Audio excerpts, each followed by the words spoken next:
Students आपको बता दूं कैपेसिटेंस तो सबसे इंपॉर्टेंट टॉपिक है इस पूरे चैप्टर का, जिससे आपको खूब सारे डायरेक्ट क्वेश्चंस मिलने वाले हैं। तो स्टूडेंट्स देखो, ये चैप्टर को स्पेशल या इलेक्ट्रिक फोर्स को स्पेशल यही चीज बनाती है, पोलर मॉलिक्यूल है और नॉन पोलर मॉलिक्यूल है, एक इमेज इसकी बनाते हैं।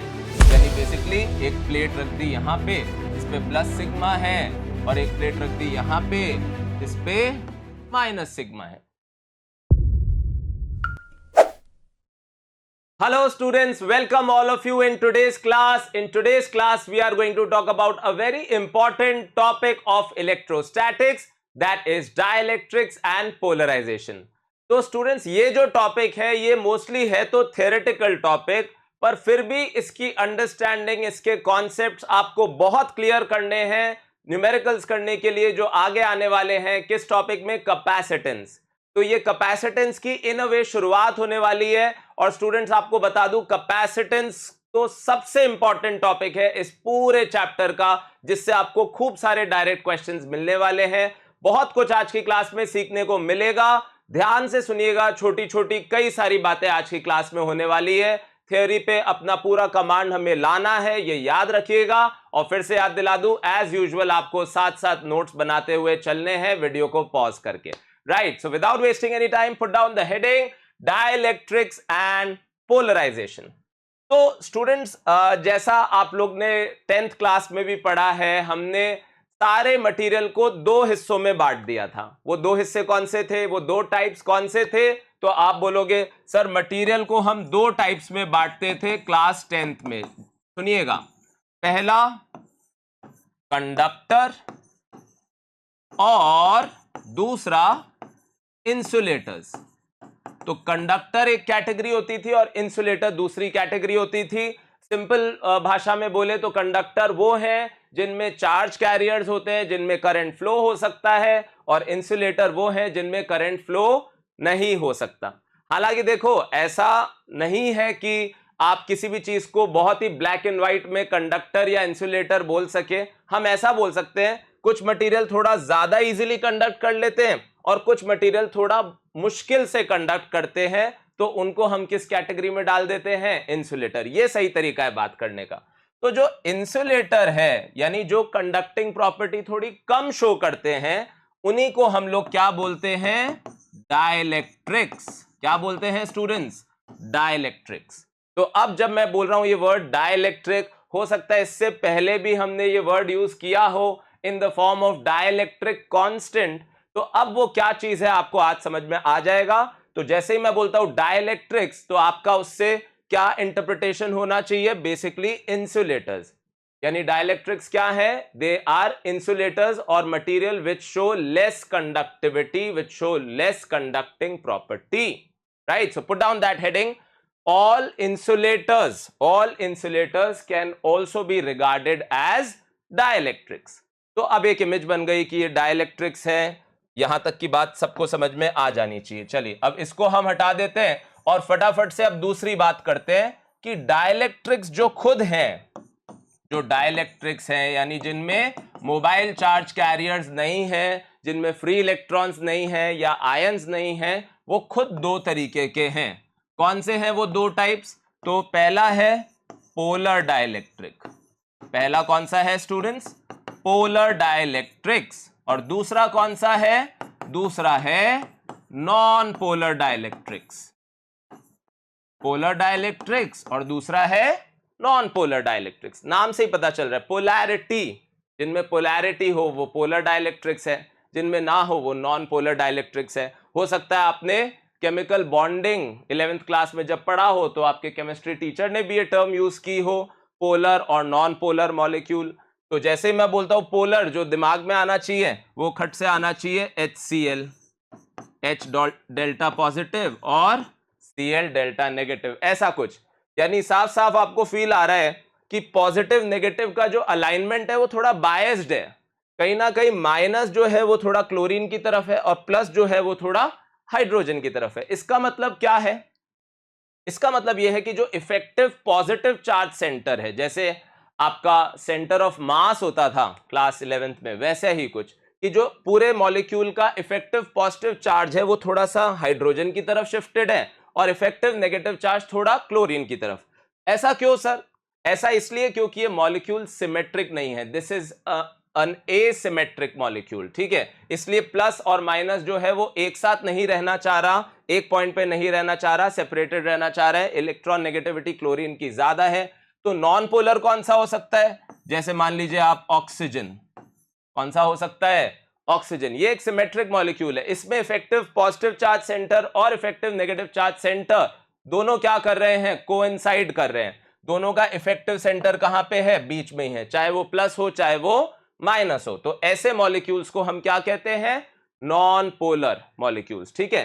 तो ये हो गए पोलर मॉलिक्यूल्स, तो इनसे बनने वाला डाइलेक्ट्रिक हो गया ऑब्वियसली पोलर डाइलेक्ट्रिक, और ये हो गए नॉन पोलर मॉलिक्यूल और इनसे बनने वाला डाइलेक्ट्रिक क्या हो गया? Non polar dielectric. For example CO2 भी इसका एक एग्जांपल हो सकता है ना। CO2 भी सिमेट्रिक है, आप लोग सब समझते हैं। तो इसके अंदर भी ऐसा आप कह सकते हैं कि कोई डायपोल मोमेंट नहीं है। क्या नहीं है स्टूडेंट्स? Dipole moment. तो इसके अंदर इफेक्टिवली डायपोल मोमेंट है, हाँ है। क्या आपको याद है डायपोल मोमेंट क्या होता था? एक माइनस और एक प्लस एक दूसरे से थोड़ा सा सेपरेटेड होते थे, तो ऐसी सिचुएशन को हम लोग क्या कहते थे? एक इलेक्ट्रिक डायपोल कहते थे। और उसका डायरेक्शन हम फिजिक्स में कहां से कहां लेते थे स्टूडेंट्स? माइनस से प्लस। तो एक डायपोल मोमेंट है इस तरफ। इसमें कोई डायपोल मोमेंट क्यों नहीं है? क्योंकि प्लस और माइनस एक ही पॉइंट पे आ गया। तो जो डायपोल मोमेंट की हमारी डेफिनेशन थी क्या थी students? Charge into separation between the charges. तो वो सेपरेशन ही क्या हो गया इनके लिए?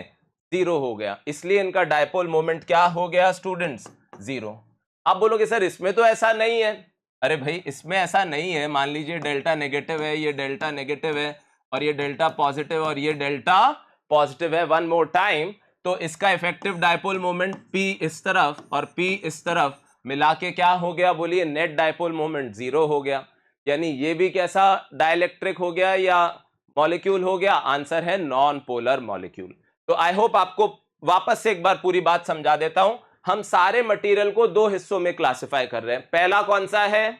तो पहला है कंडक्टर और दूसरा कौन सा है? इंसुलेटर। इंसुलेटर वो है जिनमें मोबाइल चार्ज कैरियर्स नहीं है, जिनमें करंट फ्लो होने की टेंडेंसी नहीं है, ठीक है। उन्हीं इंसुलेटर्स को हम और किस नाम से जानते हैं? डाइलेक्ट्रिक्स। डाइलेक्ट्रिक्स फर्दर खुद कितने टाइप्स के हैं? तो आंसर है दो। पहला कौन सा है? Polar dielectric. दूसरा कौन सा है? Non polar. तो जो सिमेट्रिक मॉलिक्यूल्स हैं वो सब क्या बनाएंगे? Non polar dielectrics. क्या बनाएंगे? Non polar dielectrics. कौन बनाएंगे? जो भी सिमेट्रिक मॉलिक्यूल्स हैं।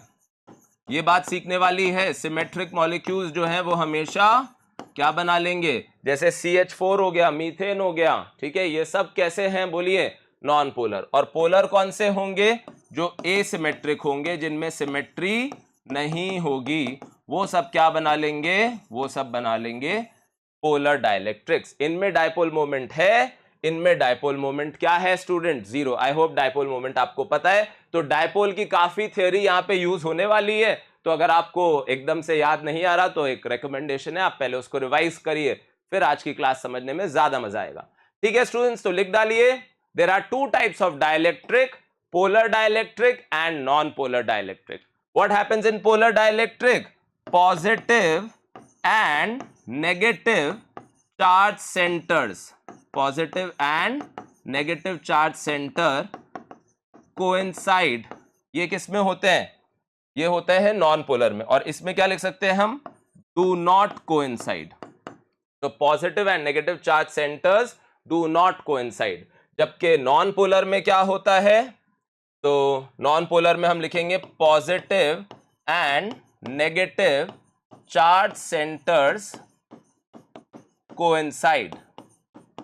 ठीक है स्टूडेंट्स, मेरे हिसाब से इतना काफी है। वीडियो को पॉज कर लीजिए, ये सब लिख डालिए और फिर हम आगे बढ़ते हैं। चलिए, तो अब आप समझ गए हैं, डाइलेक्ट्रिक्स की आपकी एक अंडरस्टैंडिंग बन गई है। अब हम समझते हैं कि हो क्या रहा है, ये डाइलेक्ट्रिक्स पढ़ना क्यों जरूरी है। तो स्टूडेंट्स देखो, ये चैप्टर को स्पेशल या इलेक्ट्रिक फोर्स को स्पेशल यही चीज बनाती है कि ये हर मीडियम में एक जैसा महसूस नहीं किया जा सकता। हम शुरू से ये बोलते आ रहे हैं कि इलेक्ट्रिक फोर्स जो है, जो चार्जेस एक्सपीरियंस करते हैं, वो मीडियम पे भी डिपेंड करता है। जबकि ग्रेविटेशनल फोर्स जो होता था वो मीडियम पे डिपेंड नहीं करता था। तो ये मीडियम से क्या हो रहा है, मीडियम का क्या इसमें रोल है, सब कुछ आज हम जान लेंगे। तो फटाफट से समझते हैं। पोलर मॉलिक्यूल है और नॉन पोलर मॉलिक्यूल है, एक इमेज इसकी बनाते हैं। लेफ्ट वाला सिनारियो क्लियरली कौन सा है, जब इलेक्ट्रिक फील्ड अप्लाई नहीं की है। तो क्या देखने वाली बात है कि प्लस और माइनस साथ में है और इसीलिए डायपोल मोमेंट क्या है इसके अंदर, बोलिए। इसके अंदर कोई डायपोल मोमेंट है ही नहीं, किसी भी मॉलिक्यूल में कोई डायपोल मोमेंट नहीं है। जबकि पोलर मॉलिक्यूल में डायपोल मोमेंट है, यानी डायपोल मोमेंट क्या है, नॉन जीरो है स्टूडेंट्स। डायपोल मोमेंट क्या है, नॉन जीरो। तो यहां डायपोल मोमेंट जीरो है, यहां डायपोल मोमेंट क्या है, नॉन जीरो है। कुछ फाइनाइट डायपोल मोमेंट है किसी भी मॉलिक्यूल में, पर यहां पे भी एक कैच है स्टूडेंट्स।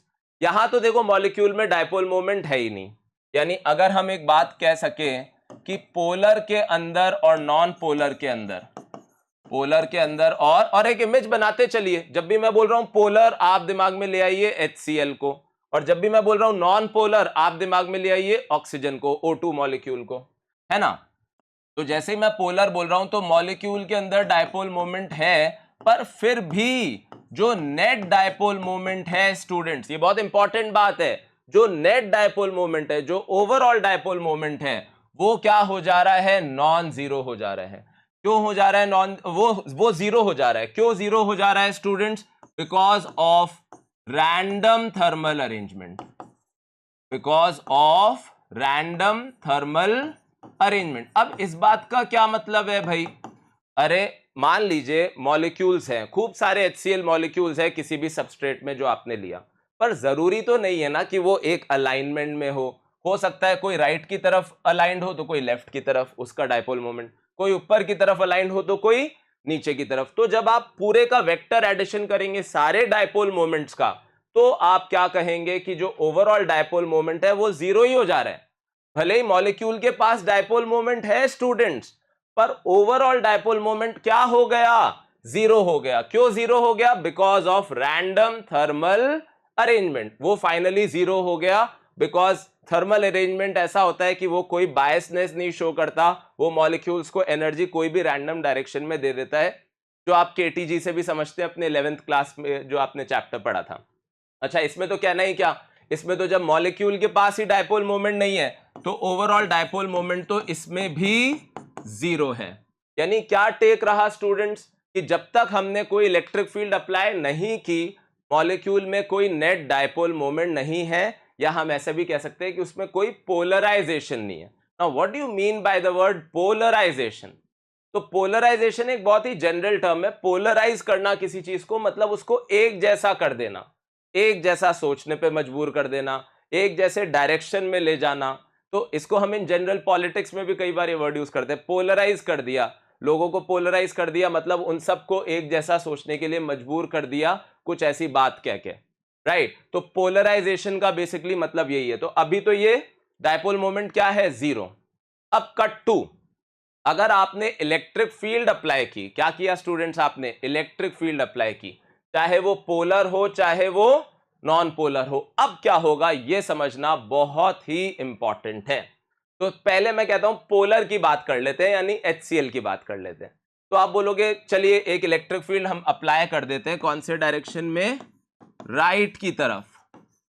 कौन से डायरेक्शन में स्टूडेंट्स, राइट की तरफ हमने एक इलेक्ट्रिक फील्ड अप्लाई कर दी। सोचिए क्या होगा। तो आप बोलोगे सर एक बहुत ही सिंपल सी बात हमने पढ़ी थी डाइलेक्ट्रिक्स के बारे में, कि डायपोल के बारे में, कि जब एक्सटर्नल फील्ड में उसको ले जाते हैं तो उसकी पोटेंशियल एनर्जी होती है -P.E, यानी क्या होती है स्टूडेंट्स, -PE cos थीटा, यानी पोटेंशियल एनर्जी मिनिमम होती है जब थीटा जीरो होता है, यानी कि डायपोल जो होता है वो इलेक्ट्रिक फील्ड के ही डायरेक्शन में अलाइन होने की कोशिश करता है। कैसे भी समझा जा सकता है इस बात को कि आपने इलेक्ट्रिक फील्ड अप्लाई की, आप सब समझते हैं कि एक टेंडेंसी होती है कि पॉजिटिव चार्ज जो है, क्या है students, positive charge, it will experience force in the direction of field, force in the direction of field. याद है कि नहीं है स्टूडेंट्स, कि अगर हम पॉजिटिव चार्ज की बात करें तो वो हमेशा किस डायरेक्शन में फोर्स एक्सपीरियंस करता है? इलेक्ट्रिक फील्ड के डायरेक्शन में। जबकि अगर हम नेगेटिव चार्ज की बात करें स्टूडेंट्स, तो वो फोर्स एक्सपीरियंस करता है in the opposite direction to the field. कौन से डायरेक्शन में? Opposite direction to the field. तो अब वापस से पूरी बात को समझिएगा। क्या समझिएगा? कि पॉजिटिव चार्ज की इच्छा रहेगी फील्ड के अलोंग जाने की और नेगेटिव की इच्छा रहेगी फील्ड के ऑपोजिट जाने की। तो इस तरीके से समझ लीजिए कि डायपोल्स का अलाइनमेंट एक ही जैसा होने लगेगा, यानी धीरे धीरे धीरे धीरे धीरे धीरे वो क्या होने लगेंगे? फील्ड के डायरेक्शन में अपने आप को अलाइन करने लगेंगे। तो आप बोलोगे हाँ सर ये तो सच है, पोलर के लिए तो ये बात सच है। What about non polar? उनमें तो कोई डायपोल मूवमेंट है ही नहीं। तो स्टूडेंट्स उनमें भी एक चीज क्रिएट हो जाएगी, क्योंकि देखो अभी तक ये दोनों ऑक्सीजन के जो एटम्स थे ये दोनों एक जैसा बिहेव कर रहे थे। समझना बात को, ये दोनों ऑक्सीजन के एटम्स एक जैसा बिहेव कर रहे थे। पर अब आपने एक इलेक्ट्रिक फील्ड लिया है, किस डायरेक्शन में लिया है स्टूडेंट्स? मान लो राइट की तरफ। अच्छा कैसे लिया है? मैं तो कहता हूं बेस्ट तरीका क्या है, आप प्लेट इमेजिन कर लो, इस तरफ प्लस इस तरफ माइनस, यूनिफॉर्म इलेक्ट्रिक फील्ड बन गई राइट की तरफ। अब ये दोनों ऑक्सीजन के जो एटम्स है स्टूडेंट्स ध्यान से सुनना, वो एक जैसे नहीं होंगे। कहीं ना कहीं पॉजिटिव चार्ज सेंटर जो है वो किस तरफ शिफ्ट होने लगेगा? माइनस की तरफ। समझ रहे हैं सब लोग? और जो नेगेटिव चार्ज सेंटर है वो किस तरफ शिफ्ट होने लगेगा? प्लस की तरफ। यानी कि ऐसे समझा जा सकता है कि पॉजिटिव चार्ज की टेंडेंसी हो जाएगी किस तरफ जाने की? फील्ड के अलोंग। और नेगेटिव की टेंडेंसी हो जाएगी किस तरफ जाने की? फील्ड के ऑपोजिट। तो धीरे धीरे आपको लगेगा अरे ये क्या हुआ, ये ऑक्सीजन का जो मॉलिक्यूल था स्टूडेंट्स ये तो नॉन पोलर था, इसमें कहां से पोलैरिटी आ गई, इसमें कहां से डायपोल मोमेंट इंड्यूस हो गया? तो ये इसीलिए हो गया क्योंकि आपने जो बाहर से फील्ड दी उसने दोनों ऑक्सीजन एटम्स को एक जैसा नहीं बिहेव करवाया। एक तरफ कहीं ना कहीं प्लस का कॉन्सेंट्रेशन हो गया और एक तरफ माइनस का, और इस तरीके से आप ऐसा कह सकते हैं कि इनमें भी एक पोलैरिटी क्रिएट हो गई और एक डायपोल मोमेंट क्रिएट हो गया। ठीक है, तो पूरी कहानी क्या रही कि एक डायपोल मोमेंट क्रिएट हो गया, एक नेट डायपोल क्रिएट हो गया। कब नहीं था? शुरू में नहीं था। शुरू में नहीं था जब, कब की बात हो रही है? जब इलेक्ट्रिक फील्ड क्या थी बोलो स्टूडेंट्स? जीरो। पोलर हो चाहे नॉन पोलर हो, ओवरऑल डायपोल मोमेंट क्या था? जीरो। कब? जब इलेक्ट्रिक फील्ड क्या थी? जीरो। यानी लेफ्ट वाली सिचुएशन, जब हमने इलेक्ट्रिक फील्ड नहीं अप्लाई की, ये सब रैंडम थे और नेट डायपोल मोमेंट जीरो था। पर जैसे ही हमने फील्ड अप्लाई की, यानी ये जो राइट वाला केस है, तो अपने आप क्या हो गया? तो यहां पे लिखता हूं स्टूडेंट्स कि when electric field is applied, तो ऐसे लिख दूं electric field non zero, when an external electric field is applied, तो क्या हो गया स्टूडेंट्स? जो डायपोल मोमेंट था नेट, वो भी अब क्या हो गया? Non zero. यानी अपने आप एक नेट डायपोल मोमेंट इंड्यूस हो गया। इंड्यूस वर्ड क्यों यूज कर रहा हूं? क्योंकि ये फील्ड आई तो उसकी वजह से हुआ है, वरना नहीं था। वरना डायपोल मोमेंट नेट क्या था? जीरो, चाहे पोलर हो चाहे नॉन पोलर हो। पर अब एक डायपोल मोमेंट आ गया, नेट डायपोल मोमेंट आ गया, यानी यहां से यहां जाने के सिचुएशन को हम लोग क्या कहेंगे स्टूडेंट्स? पोलराइजेशन। क्या कहेंगे? पोलराइजेशन। यानी पोलराइजेशन वो फिनोमेना है जिसमें जो नेट डायपोल मोमेंट जीरो था, कोई ओवरऑल पोलैरिटी नहीं थी, वो अब क्या हो जाती है? Non zero.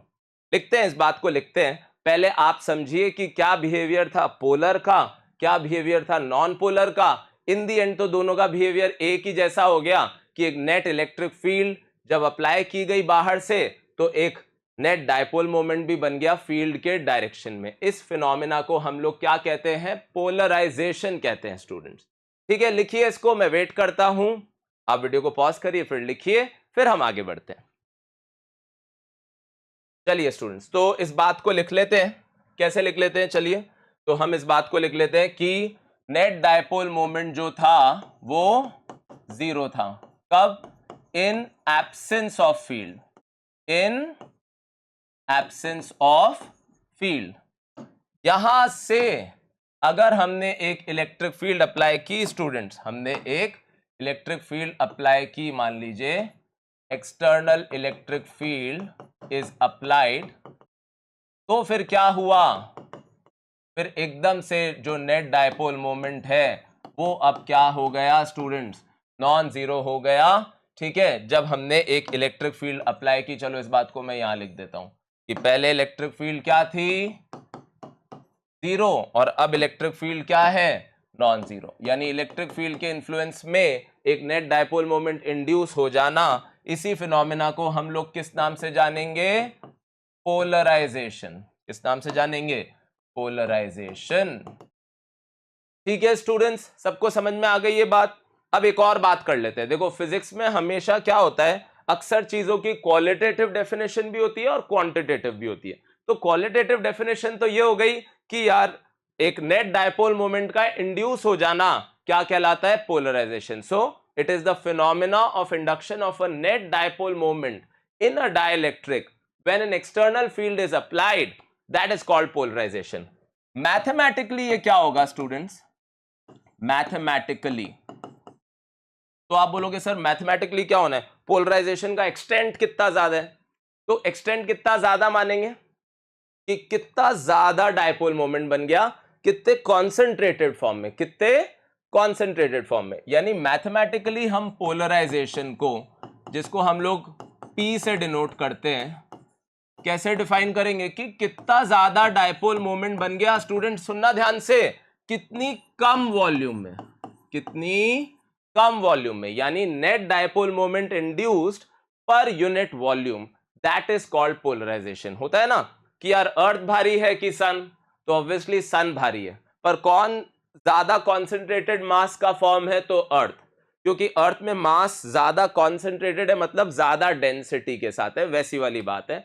तो पोलराइजेशन क्या है, नेट डायपोल मोमेंट पर यूनिट वॉल्यूम, और इसकी यूनिट क्या होगी स्टूडेंट्स, तो डायपोल मोमेंट की यूनिट क्या होती है, चार्ज इनटू सेपरेशन, यानी कूलम मीटर, और वॉल्यूम की क्या होगी, मीटर क्यूब, तो इसकी यूनिट क्या हो जाएगी, कूलम पर मीटर स्क्वायर। अच्छा, कूलम पर मीटर स्क्वायर, और किसकी यूनिट होती थी, सिग्मा की। सिग्मा बोले तो सरफेस चार्ज डेंसिटी, सिग्मा बोले तो surface charge density, that is charge per unit area. तो ये सिमिलर हैं यूनिट वाइज। ठीक है, अच्छा अब आप सोचो कि सर आपने जब ये डायग्राम दिखाया तो आपने ऐसा दिखाया तो सही कि थोड़ा प्लस राइट साइड जा रहा है, माइनस लेफ्ट साइड जा रहा है, पर कहीं ना कहीं अभी सारे एकदम परफेक्टली अलाइन नहीं हुए। वो देखो परफेक्ट अलाइनमेंट आएगा नहीं आएगा, यहां पे दो चीजें साथ में काम कर रही है। कौन सी है वो दो चीजें, पहला है थर्मल एनर्जी। थर्मल एनर्जी क्या चाह रही है, सब रैंडम रहे। थर्मल एनर्जी क्या चाह रही है, सब रैंडम रहे। और इलेक्ट्रिक फील्ड अब क्या चाह रही है, सब अलाइंड रहे। तो दोनों में हमेशा लड़ाई चलती रहती है। थर्मल एनर्जी बोलती है रैंडम हो जाओ, फील्ड बोलती है कि तुम अलाइंड रहो। तो जैसे जैसे फील्ड बढ़ाओगे, क्या करोगे स्टूडेंट्स, जैसे जैसे फील्ड बढ़ाओगे वैसे वैसे पोलराइजेशन बढ़ता जाएगा, है ना भाई, क्योंकि फील्ड जितनी ताकतवर होगी डायपोल्स को उतना ही आराम से अलाइन करती जाएगी। और हम ये कहेंगे हमेशा कि पोलराइजेशन का जो एक्सटेंट है वो किसके प्रोपोर्शनल होगा, इलेक्ट्रिक फील्ड के। अब जाहिर सी बात है कांस्टेंट भी आना चाहिए, क्योंकि हर किसी का रिस्पॉन्स सेम नहीं होता। कभी भी हम कोई भी इफेक्ट लगाते हैं तो जरूरी थोड़ी है सबका रिस्पॉन्स सेम आएगा। फॉर एग्जाम्पल अभी मैं पढ़ा रहा हूं, बहुत सारे बच्चे मान लो वीडियो को देख रहे होंगे, देखेंगे फ्यूचर में जैसे भी हो, तो जरूरी थोड़ी है सब इक्वली सीख पाएंगे। कोई हो सकता है जल्दी कैच कर लेगा, कोई हो सकता है धीरे धीरे रिलेट करेगा पुराने कॉन्सेप्ट से, कोई हो सकता है रैंडमली वीडियो चला लेगा, पुरानी थ्योरी अभी पता ही नहीं होगी तो वो तो बिल्कुल ही नहीं समझ पाएगा चल क्या रहा है। तो कहने का मतलब क्या, हर किसी की एक सेंसिटिविटी है, हर किसी की एक समझ है, हर किसी का एक रिस्पॉन्स है। वैसा ही सीन यहाँ है कि एक कांस्टेंट ऑफ प्रोपोर्शनैलिटी आना चाहिए ये बताने के लिए कि कितना अच्छा रिस्पॉन्स हमें मिल रहा है डाइलेक्ट्रिक पे पोलराइजेशन का। तो वो कांस्टेंट को हम लोग ऐसे डिनोट करते हैं, जाय, जो यहां पे हम इस सिंबल को बोलते हैं, ग्रीक सिंबल है, ठीक है, CHI, इसको हम बोलते हैं काय प्रोनाउंस करते हैं इंग्लिश के अंदर, वरना इसका ग्रीक में तो अलग प्रोनाउंसिएशन है, पर इंग्लिश में हम इसको बोलते हैं काय। तो ये बेसिकली क्या है स्टूडेंट्स, ये बेसिकली क्या है, ये है इलेक्ट्रिकल ससेप्टिबिलिटी। क्या है students, electrical susceptibility. Susceptibility word तो एक नॉर्मल इंग्लिश वर्ड है, किसी चीज की तरफ ससेप्टेबल होना, सेंसिटिव होना। तो इलेक्ट्रिकल ससेप्टिबिलिटी बताता है कि यार कितना डाइलेक्ट्रिक इजीली पोलराइज हो जाता है, कितना अच्छा रिस्पॉन्स दे देता है इलेक्ट्रिक फील्ड को। तो आप बोलोगे सर फिर ये एप्सिलॉन नॉट कहां से आया? अरे भाई ये लगाना जरूरी था क्योंकि ये एक प्योर नंबर है। ये क्या है स्टूडेंट्स? एक प्योर नंबर। भाई हर मटेरियल के लिए अलग है, हर मटेरियल के लिए ससेप्टेबिलिटी काय की वैल्यू अलग है, और इनफैक्ट ये टेम्परेचर पे भी डिपेंड करना चाहिए। अगर आप थोड़ा सा सोचे तो किसके ऊपर डिपेंड करना चाहिए? बोलिए, टेम्परेचर। मान लीजिए वाटर है, एक वाटर 20 डिग्री पे, एक वाटर 80 डिग्री पे, तो 20 डिग्री वाले वाटर का पोलराइजेशन आसान होगा, 80 डिग्री वाले का मुश्किल होगा, क्योंकि जिसमें 80 डिग्री पे वाटर है उसमें मॉलिक्यूल ज्यादा रैंडमली अरेंज है, उनको काबू में कर पाना उतना ही मुश्किल है। तो पोलराइजेशन डेफिनेटली किसके प्रोपोर्शनल होगा? इलेक्ट्रिक फील्ड के। ये वर्ड डेफिनेट वैसे बहुत गलत है, ये सिर्फ वैलिड है लीनियर आइसोट्रोपिक डाइलेक्ट्रिक्स के लिए।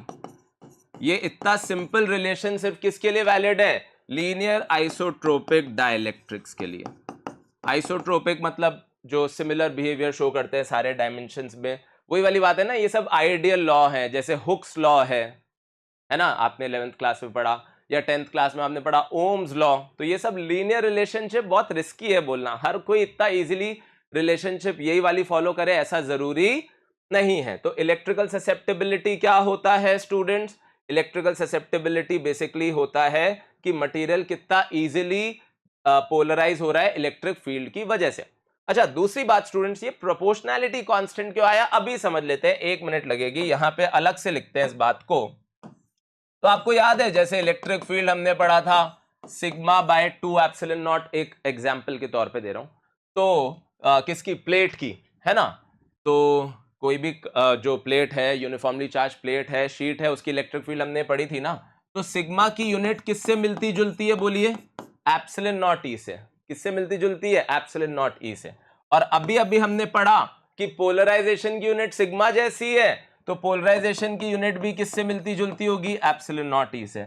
यानी जो पोलराइजेशन की यूनिट है वही एप्सिलॉन नॉट ई की यूनिट है, तभी तो ये जो काय है ये डायमेंशनलेस या यूनिटलेस हो पाएगा या प्योर नंबर हो पाएगा। इसलिए कांस्टेंट ऑफ प्रोपोर्शनैलिटी में काय के साथ साथ और क्या आएगा? एप्सिलॉन नॉट भी आएगा स्टूडेंट्स। ठीक है, ये बात आप ध्यान में जरूर रखिएगा। So what is polarisation? It is a phenomena in which on applying an electric field a net dipole moment is induced in the dielectric. What is polarization? Mathematically it is the net dipole moment induced per unit volume. बहुत सारी नई बातें। What is electrical susceptibility? In very simple language you will say it is the ease of polarization. क्या है students? ये ease of, आप S भी लिख सकते हैं, Z भी लिख सकते हैं, ease of पोलराइजेशन। ये क्या बताता है आपको? Ease of polarisation. किस पे डिपेंड करेगा? मटेरियल पे, और थोड़ा बहुत टेम्परेचर के साथ भी चेंज होगा। ठीक है, तो ये सारी बातें हो गई पोलराइजेशन के बारे में। अब हम ये सोचेंगे कि सर हमारा मेन पर्पस क्या था इस टॉपिक को पढ़ने का? हमारा पर्पस ये था कि ये समझे कि इलेक्ट्रिक फील्ड अप्लाई करने पे डाइलेक्ट्रिक में क्या रिस्पॉन्स आया। तो उसका first side of the story तो आपने देख लिया कि यार वो पोलराइज हो जाएगा, उसमें एक नेट डायपोल मोमेंट आ जाएगा। पर अब उसकी सेकेंड साइड ऑफ स्टोरी क्या है वो आप पहले इसको लिखिए और वीडियो को पॉज करके फिर बताता हूं। ठीक है स्टूडेंट्स, तो जो second side of the story है वो ये है कि मान लो आपने वही एग्जांपल लिया कि एक प्लेट ले लिया आपने, ठीक है, और आपने इस तरफ एक let's say plus sigma apply कर दिया। ये क्या है स्टूडेंट्स? ये है प्लस सिग्मा, और लेट्स से ये है माइनस सिग्मा। यानी आपने एक प्लस सिग्मा इधर और एक माइनस सिग्मा इधर अप्लाई कर दिया। यानी बेसिकली एक प्लेट रख दी यहाँ पे जिसपे प्लस सिग्मा है, और एक प्लेट रख दी यहाँ पे जिसपे माइनस सिग्मा है। ठीक है, इससे क्या एक विजुअलाइजेशन हो जाता है कि अपन ने एक फील्ड अप्लाई कर दी राइट की तरफ। तो आप समझ ही रहे हो, धीरे धीरे माइनस इधर आते जाएंगे, प्लस उधर जाते जाएंगे, और धीरे धीरे आपको पता चलेगा कि ये क्या हो गया। अरे सर पोलराइज हो गया। इतनी देर से आप यही तो बताए जा रहे हो। पोलराइज होने के साथ साथ आप ऐसे सोचिए, ये minus plus minus plus minus plus minus plus तो कैंसिल हो गए, पर एक तरीके से यहां पे एक माइनस की लेयर आ गई और यहां पे एक प्लस की लेयर आ गई। अरे सर ये क्या हो गया? यानी हमने एक प्लस की लेयर यहां लगाई, उसके बदले यहां एक माइनस की लेयर इंड्यूस हो गई। तो इसको मैं बोल देता हूं माइनस सिग्मा डैश। और जहां माइनस की लेयर थी हमारी तरफ से वहां क्या इंड्यूस हो गई, प्लस की लेयर। यानी इलेक्ट्रिक फील्ड के डायरेक्शन में जाएं तो लेफ्ट साइड क्या इंड्यूस हो गया, एक माइनस चार्ज। यानी इसमें भले ही चार्ज मूव नहीं कर सकता पर चार्ज रीअरेंज हो गया, और रीअरेंज होके क्या हो गया, पोलैरिटी क्रिएट हो गई, इस तरफ माइनस और उस तरफ प्लस। स्टूडेंट्स तो उससे क्या हुआ सर, अरे उससे ये हुआ कि आपने फील्ड तो अप्लाई की थी इधर, पता चला इसका अंदर के अंदर रिस्पांस में क्या हो गया, एक इलेक्ट्रिक फील्ड इंड्यूस हो गई, किस तरफ, ऑपोजिट तरफ। यानी आपने फील्ड अप्लाई की थी राइट की तरफ, उसने रिस्पांस में फील्ड इंड्यूस कर दी लेफ्ट की तरफ। तो इसका तो रिस्पांस ये हुआ कि जो नेट इलेक्ट्रिक फील्ड आप बोलेंगे वो तो अप्लाइड तो राइट की तरफ है और इंड्यूस हो गई लेफ्ट की तरफ। यानी इंड्यूस फील्ड जो है वो अप्लाइड के ऑपोजिट डायरेक्शन में हो गई, तो उससे तो नेट फील्ड जो महसूस होगी वो अप्लाइड से अब कम होगी। यानी कहीं ना कहीं फील्ड का इफेक्ट क्या हो गया, डाइल्यूट हो गया स्टूडेंट्स। यानी आप सोच रहे हो कि यार मैंने तो फील्ड अप्लाई की है हाइपोथेटिकली 100 न्यूटन पर कूलम या वोल्ट पर मीटर की, कितने की, 100 न्यूटन पर कूलम या वोल्ट पर मीटर, पर पता चल रहा है कि इंड्यूस हो गई कितने की, एक एग्जांपल दे रहा हूं ऐसे 80 न्यूटन पर कूलम की। तो पता चल रहा है कि जो फील्ड आप 100 की अप्लाई कर रहे हो डाइलेक्ट्रिक में जाके वो सिर्फ 20 का इफेक्ट दे रही है। क्यों 20 का दे रही है, क्योंकि 100 माइनस 80 क्या बच गया, 20।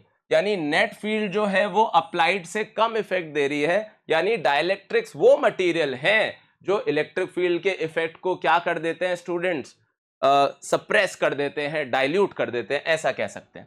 और कितने फैक्टर से वो डाइलेक्ट्रिक का इलेक्ट्रिक फील्ड का इफेक्ट डाइल्यूट करते हैं, उसी को हम लोग क्या कहते हैं स्टूडेंट्स, डाइलेक्ट्रिक कांस्टेंट। क्या कहते हैं, यानी किस किस का रेशो है, applied field to the net field. यानी जो नेट फील्ड है स्टूडेंट्स वो क्या होगी, अप्लाइड अपॉन, अच्छा इसको हम के से डिनोट करते हैं, बाद में आपने वैसे तो जान लिया है कि इसी को हम रिलेटिव परमिटिविटी भी बोलते हैं। तो ई अप्लाइड अपॉन के। यानी अगर अभी ये मटेरियल है, फॉर एग्जांपल मैंने एग्जांपल आपको दिया कि फील्ड आपने अप्लाई की 100 और मिल रही अब आपको सिर्फ 20 है वहां पे, क्योंकि 80 तो ऑपोजिट में इंड्यूस होके डिक्रीज हो गई, तो ऐसा कहा जा सकता है कि इसका डाइलेक्ट्रिक कांस्टेंट कितना हो गया स्टूडेंट्स, आपने अप्लाई की थी 100 और अब जो नेट महसूस हो रही है वो 20 है, तो डाइलेक्ट्रिक कांस्टेंट कितना हो गया, 5। यानी 5 के फैक्टर से इसने फील्ड को क्या कर दिया सर, इसने फील्ड को सप्रेस कर दिया 5 के फैक्टर से। इसी को हम लोग क्या कहते हैं, डाइलेक्ट्रिक कांस्टेंट। सर एक आइडिया दो, तो आइडिया के लिए मैं यही कहूंगा कि आप एक्सट्रीम्स पकड़ लो। क्या पकड़ लो, बोलो एक्सट्रीम्स।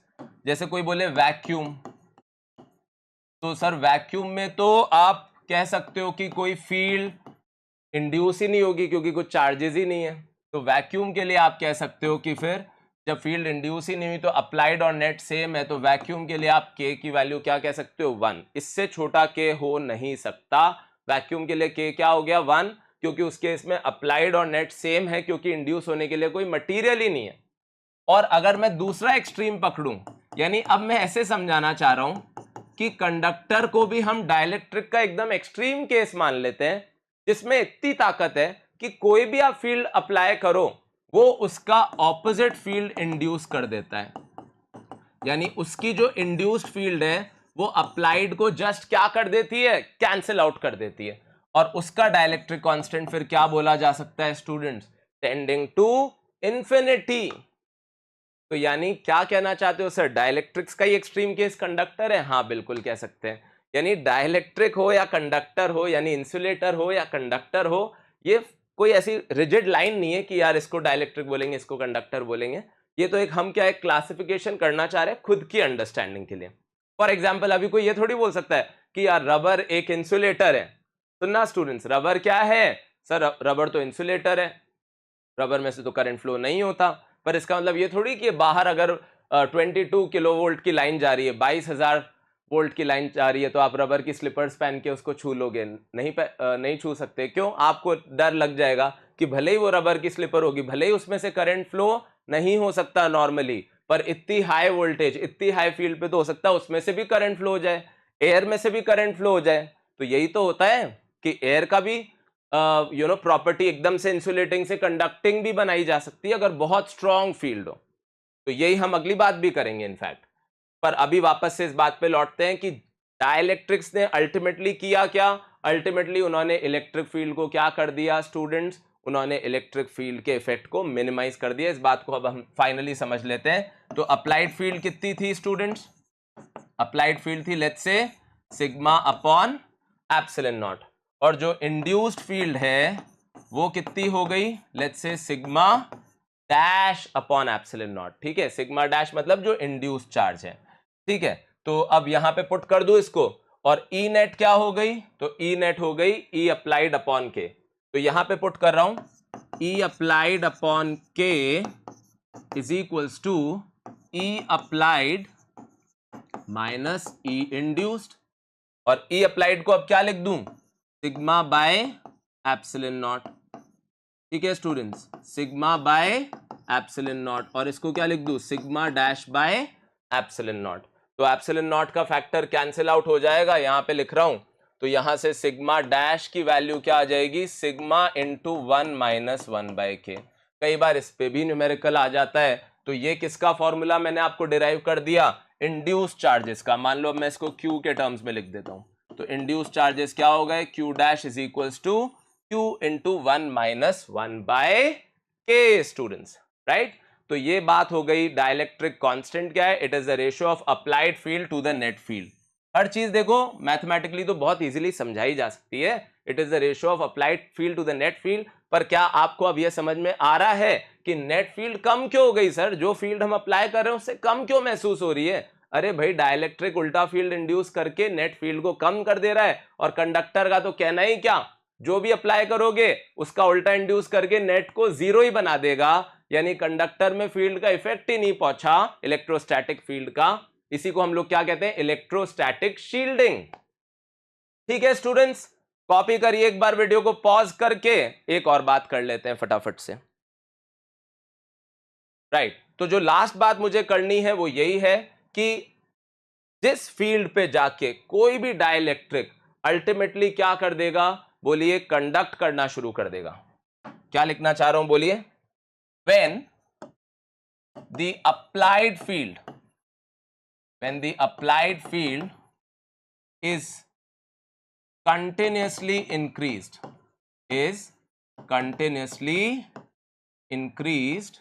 है ना, then at one point क्या हो जाता है students, positive and negative charge centres, positive and negative charge centres completely ऐसा लिख सकते हैं, detach from each other, completely detach from each other. ठीक है, वो एक दूसरे से क्या हो जाते हैं, डिटैच हो जाते हैं, एक दूसरे से कंप्लीटली सेपरेट भी लिख सकते हैं आप, completely separate from each other. तो अगर यार प्लस और माइनस अलग ही हो गए तो वो तो आयनाइज ही हो गया, वो तो आयन्स ही क्रिएट हो गए, है ना। आफ्टर विच क्या लिख सकते हैं, बोलिए, आफ्टर विच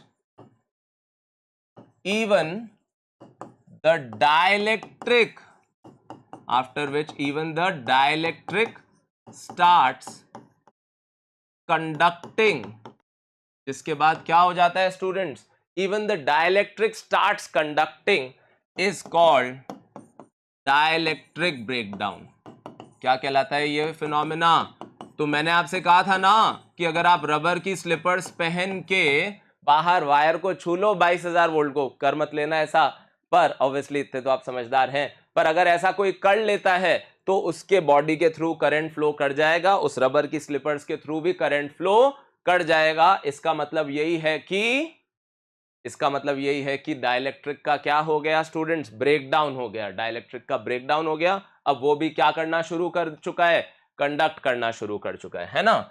और जिस फील्ड पे ऐसा होगा, है ना, the value of applied field, the value of applied field at which this happens, है ना, और दिस फिनोमेना टेक्स प्लेस, कुछ भी लिख सकते हैं, is called dielectric strength, is called dielectric strength of the dielectric। कि भैया ये कैपेसिटर में बहुत काम आएगा, आगे एक टॉपिक है कैपेसिटर जिसमें इसकी नॉलेज बहुत काम आती है। Dielectric strength of the dielectric, यानी इसके बाद हम ऐसा कह सकते हैं वो डाइलेक्ट्रिक पंचर हो जाएगा, उसके बाद वो कंडक्ट करना शुरू कर देगा।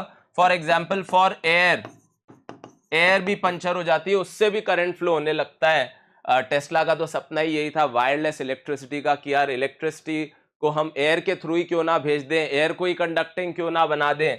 तो जो एयर का ब्रेकडाउन होता है वो होता है 3 × 10⁻⁶ वोल्ट पर मीटर, यानी 3 मिलियन वोल्ट पर मीटर पे इवन एयर भी क्या करना शुरू कर देती है स्टूडेंट्स, कंडक्ट करना शुरू कर देती है।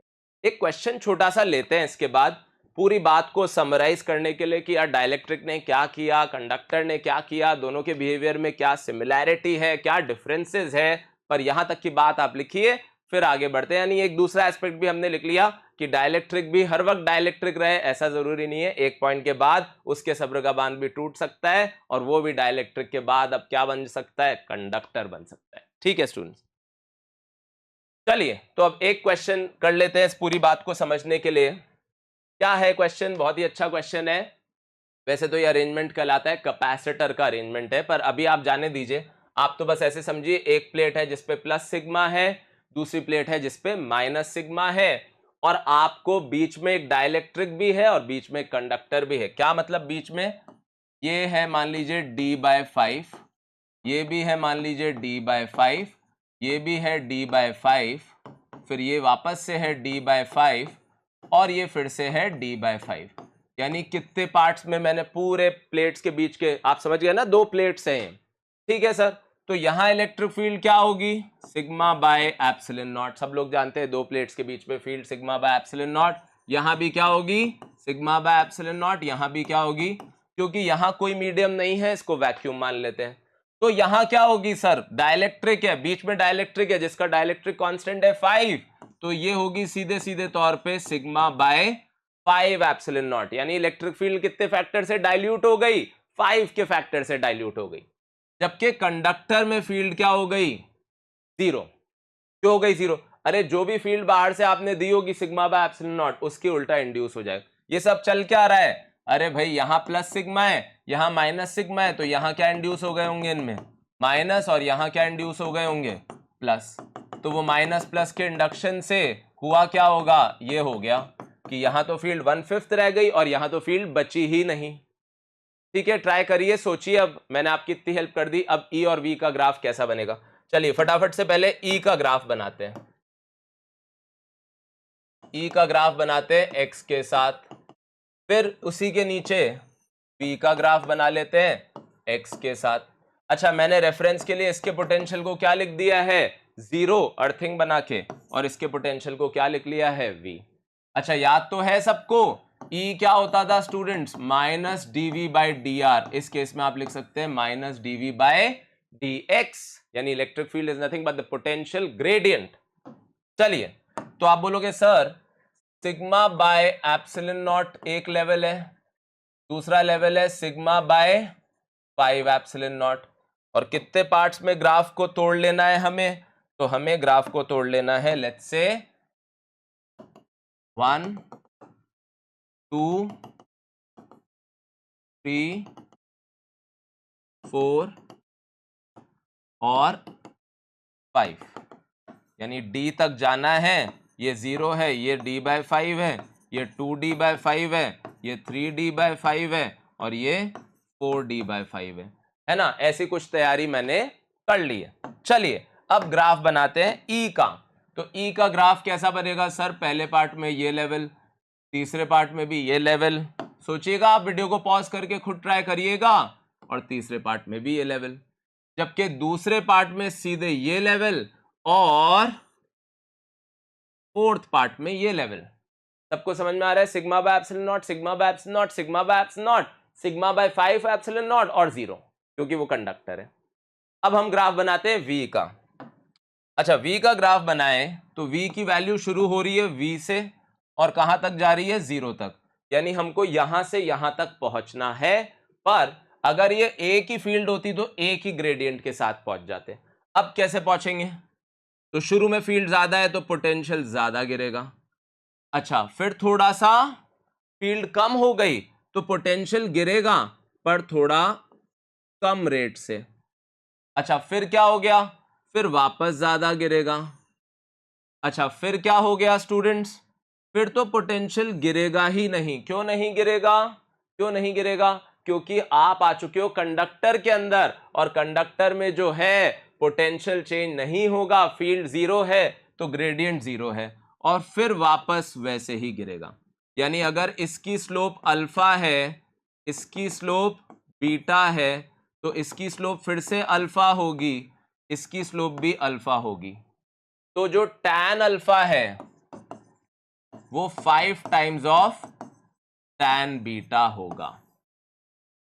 यानी ये जो बीटा वाला पार्ट है, यानी कौन सा वाला पार्ट है? जो डाइलेक्ट्रिक वाला पार्ट है, बस इस वाले इलाके में पोटेंशियल थोड़ा स्लो गिरेगा, थोड़ा रैपिडली नहीं गिर पाएगा, बाकी तीनों में बहुत रैपिडली गिरेगा। ये एकदम टू द पॉइंट नहीं बनाए ग्राफ, वो एंगल एकदम परफेक्ट नहीं बने, पर आप मेन बात समझ लीजिए कि जहां इलेक्ट्रिक फील्ड ज्यादा है वहां पोटेंशियल में रैपिड चेंज दिखेगा, जहां इलेक्ट्रिक फील्ड कम है वहां पोटेंशियल थोड़ा धीरे धीरे चेंज होगा, और जहां इलेक्ट्रिक फील्ड है ही नहीं वहां पे पोटेंशियल ही चेंज नहीं होगा, जैसा आप देख पा रहे हैं इस फोर्थ वाले पोर्शन में।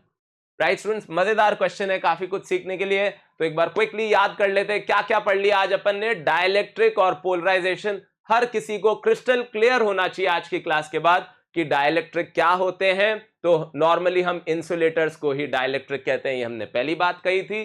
दूसरी बात हमने कहा डाइलेक्ट्रिक खुद दो तरीके के होते हैं, पोलर और नॉन पोलर। पोलर जिनमें क्या होता है? पोलर उनमें डायपोल मोमेंट होता है मॉलिक्यूल में, नॉन पोलर में नहीं होता। पोलर बोलते ही दिमाग में ले आना HCl को, नॉन पोलर बोलते ही दिमाग में ले आना ऑक्सीजन मॉलिक्यूल को। पोलर हो या नॉन पोलर हो, ओवरऑल डायपोल मोमेंट हमेशा क्या होगा स्टूडेंट्स? जीरो होगा, क्योंकि सब रैंडमली अरेंज होंगे।